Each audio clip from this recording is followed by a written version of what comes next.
So I had a few free minutes. This is my 88 325iX turbo. I gotta put some air in it. Luckily, the flat compressor that comes with the run flats on the Fiat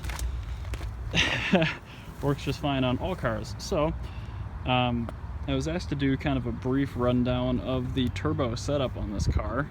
It's the same one I ran on my rear-wheel drive car last year. People just kind of want to know what I pieced it together with, approximately what it costs, what it makes, how reliable it is, etc. So let's start this majestic beast. Starting procedure, even though this car is Megasquirt, is pretty much all factory, stock, whatever. There's no clutch safety switch on an E30, so you don't have to hold any of that. Literally just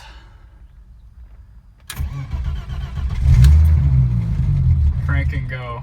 This car does not have an idle control valve at all, so you actually have to start it. Once it fires up, hold the gas pedal just a hair. Like that. I'm barely touching the gas pedal, and that's enough. So this car, I'm using an AEM Yugo wideband. That's air-fuel ratio. It's really important when you're tuning.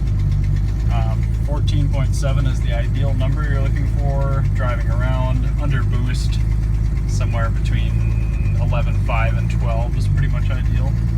That's just how many parts of fuel per parts of air you're getting into the engine. And it's measuring that at the exhaust, wherever you decide to put the sensor. This car has about 260,000 miles on it, original bottom end, original Getrag 260 5-speed manual, original transfer case, original diffs.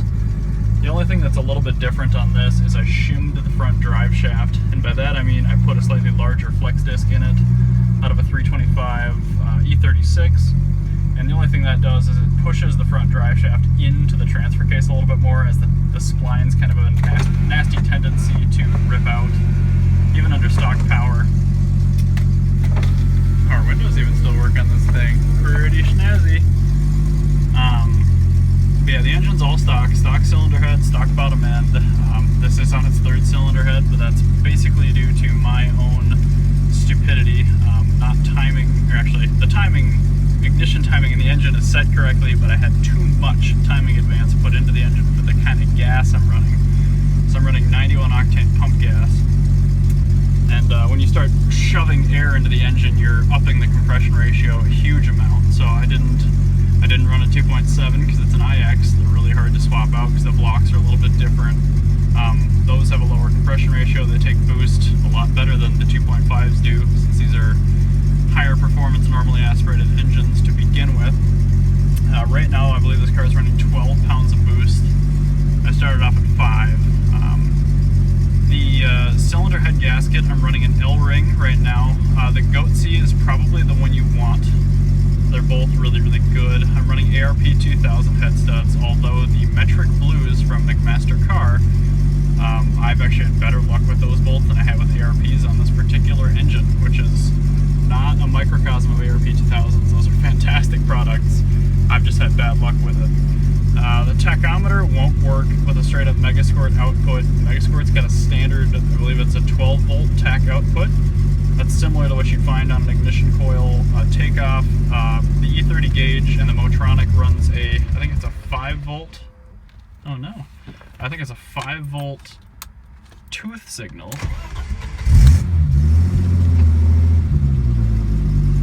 Not sure what's going on there.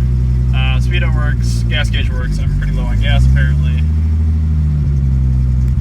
Temperature gauge works, so yeah, so basically stock engine except for ARP head studs. The head gasket I have is OEM, it's just brand new. So I'm gonna take this thing for a drive and warm it up, and also meet some people. I'll either finish this up later today or tomorrow, and I'll also start that car. That's the basics of what this thing is. Watch the dyno video. I think it puts down 225 all-wheel horsepower and 260 something all-wheel foot-pounds. So it scoots. So, have a few more minutes just to go over a couple more aspects of this car. I guess I'll start on the other side. So this car started life again as a 1988 325iX. So we've got a standard late model E30 6-cylinder radiator. This one's brand new because that's smart when you got a turbo.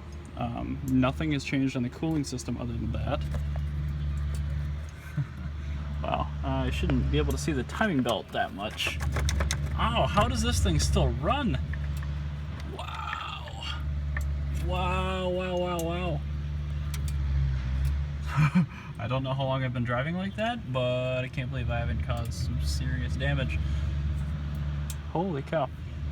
Anyway, I've got, you can see the green fuel injectors in there. Those are 42-pound Volvo green giant injectors. I moved the ignition coil up to the intake manifold because location's not that important.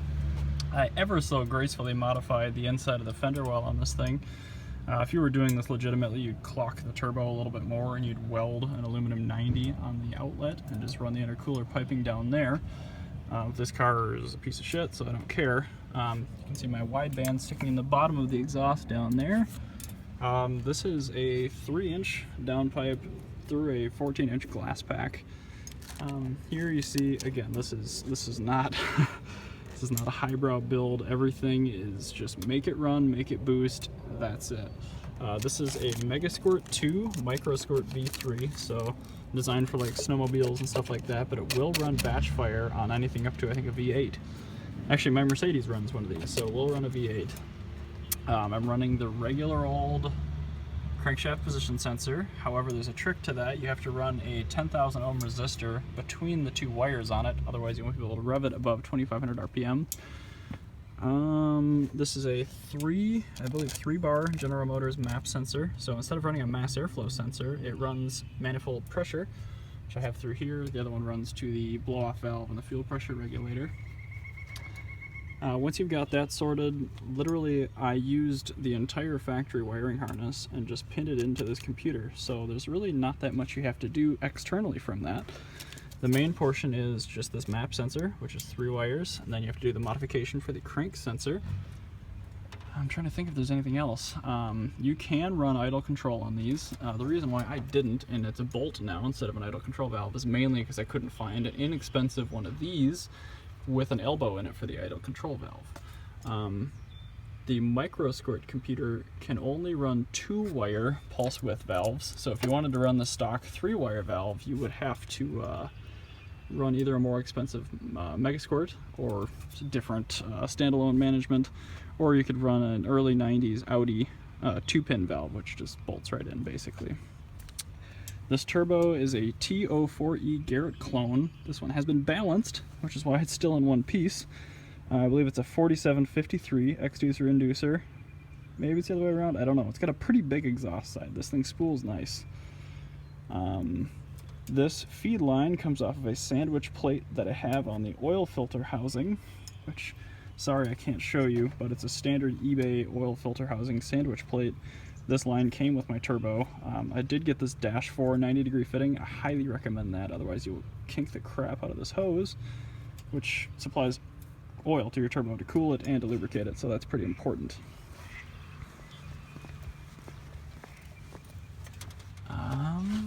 Trying to see if there's anything else out of the ordinary on this. The cooling system, the throttle body heater has been bypassed on this. You can retain it. I just blew mine up when I was ice racing last year, so that's been bypassed. I would recommend bypassing if there's really no reason to run it. Again, more dirty solution, but it works. There's way more elegant ways. See other people's turbo builds for intercooler routing. This is not the car to gauge for that. But honestly, I didn't touch anything else on the intake manifold except for the throttle position sensor on the bottom side of this. That is now a BMW M50 throttle position sensor, which Megasquirt can use your factory harness plug on. The only difference is it sweeps backward to what the M20 originally did, so your value for closed is actually higher than your value for open. So when you're coding it, you have to reverse it. The computer's usually okay with that, but you don't get quite as clean of a signal. There are other options. I believe there's a Volvo sensor that works very well, and I believe there's also a Porsche sensor that works pretty well. So That's just what I use because I had a lot of them. You do have to fab up a little bit of a bracket under there. It's just a little thin piece of aluminum with some screws in it. You could do it at home with basic tools and a Dremel. Yeah, this thing, it scoots pretty well. There's really not all that much complexity to it. I think all in I spent, including this car, $1,400 or $1,500, probably $1,500 to be conservative. Over the year I've done things to it like replace the radiator and water pump for this year. I have done 3 cylinder heads and 5 head gaskets. But again, that was due to my ignition timing map being, 32 degrees of ignition advance on boost onset at 11 pounds. And on stock head bolts, it went boom pretty quick. So now it's running, let's say 11 to 15 degrees on boost onset, and then way up at redline at full load we're only at maybe 6 degrees. So it's got a very conservative timing map on it now. However, it still makes, as you can see, pretty good power. Right now what I'm running into, since I manually program my fuel map, I have way too much fuel up top. So I have to fix that. So I'm back out here a day later just to try to go over a little bit more of what actually makes up this kit. Most of it, the turbo stuff, is that really cheap chintzy eBay turbo kit. The only thing that doesn't really fit from that kit is the turbo exhaust manifold. That fits in the rear wheel drive cars. That's what I ran last year. However, that manifold does not let you use the factory oil filter housing or the oil cooler. And this one is a CX Racing Revision 2, and this lets you do both of those things. Also, I'm just realizing my turbo appears to have lost a bolt out of it. Look at that. It's probably been like that for 1,000 miles, but anyway.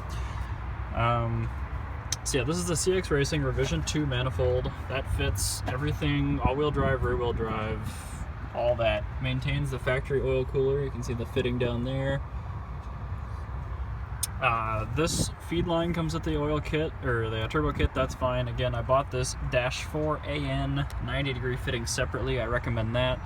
Comes with the turbo. This is a T3 T4 hybrid TO4E Garrett clone.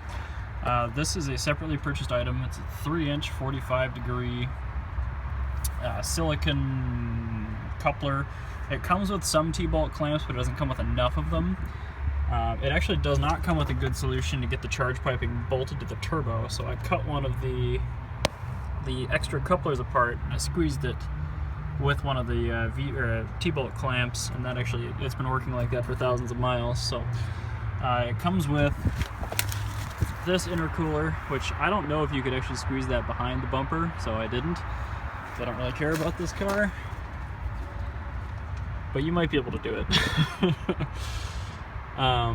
It does not come with fuel injectors. You're going to want to upgrade those. At minimum, these green 42-pound injectors, they're pretty reasonable. I think these were brand new for the set of 6. It was less than $150.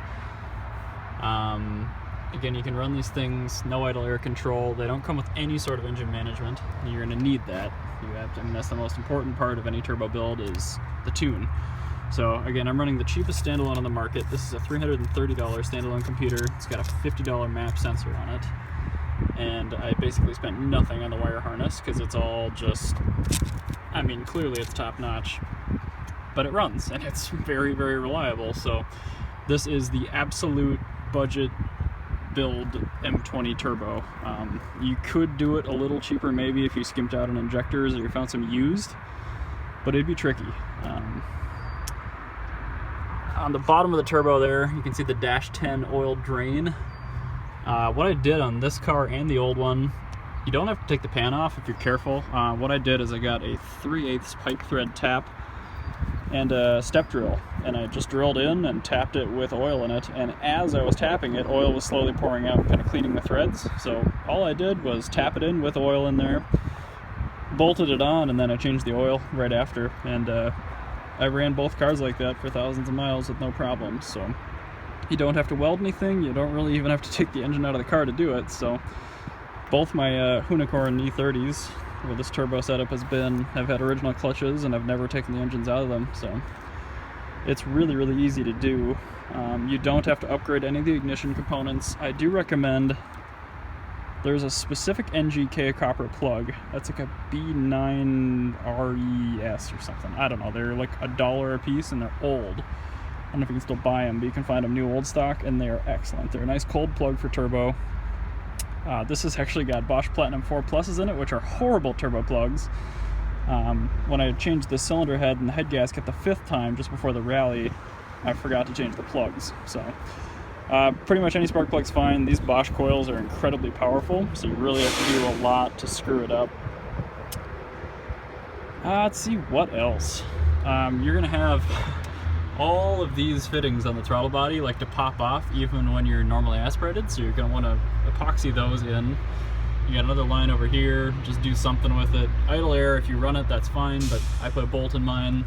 Cap this, make sure all that's nice and tight. You might want to put extra hose clamps and everything just so it doesn't pop apart. As far as the engine harness is concerned, if you go with a Megasquirt, you can use the entire factory harness, which comes with all the relays for the fuel pump and all that. You just have to basically wire in this computer in place of the Motronic and then add this map sensor and then ditch the AFM, which is, you might be asking yourself, why does it go 2.5 to 3 to 2.5? That's because I had an M30 AFM in here and I was trying to tune it with Tuner Pro and an ostrich, and the Motronic doesn't have a low enough floor injector pulse wise to run fuel injectors this big, so it was just pig rich and it wasn't working very well. Alternator's a little loose too. This thing, it's ghetto fabulous. Car doesn't have power steering, doesn't have working ABS. It's just rusted to pieces and fast. Yeah, it's got the eBay. This comes with the flange and all that junk. It even comes with hose, which is kind of nice. That all comes with the turbo kit. This 45 I had to buy, just stuff here and there. I mean, you do have to buy a little extra stuff to make it fit, but again, beyond that like $800 turbo kit that comes with all that stuff, I really maybe only spent an extra couple $100, and most of it was just on extra couplers. So that kit's pretty good as far as getting it mechanically bolted on and running, but again, you need a standalone engine management, or I think Miller Performance makes a chip and an injector set that runs with this hardware, but that's a blow-through MAF and it's a little dated, so I recommend Megasquirt. It's pretty easy to tune. Just get that Tuner Studio software, pay for the full version because that gives you the auto tune, which lets your Megasquirt take the wideband signal as you're driving and auto-tune the fuel ratio. You still have to set your ignition time manually, but that's a little easier than fueling. And then as you drive, it basically massages your base tune until you get something that's pretty darn drivable. And that's unheard of, especially for something under $1,000 engine management-wise. A lot of the more expensive, like the Holley Dominator, and I know MSD stuff does that. That software is really good, so I can't say enough good things about Megasquirt and Tuner Studio. But yeah, this thing, like I said, I put down 224 wheel horsepower and 260 all-wheel torque on these massive balloon snow tires through an ancient clutch. So I mean, this thing it's a 280 horsepower engine, probably 350 foot-pounds, and it's mechanically stock. 260,000 mile bottom end, stock engine harness, stock B25 cylinder head, stock cooling system, just has a new water pump and a new radiator, but it'd be fine without it. I don't know, it's a cool project. If you guys have any more questions about it, certainly feel free to ask me. This will be around for a while. I'm still kind of debating whether or not I part it out or not, but I know I had a couple of requests specifically for this piece of shit, so there you go. That's what this car is. That's the 1988 Turbo IX.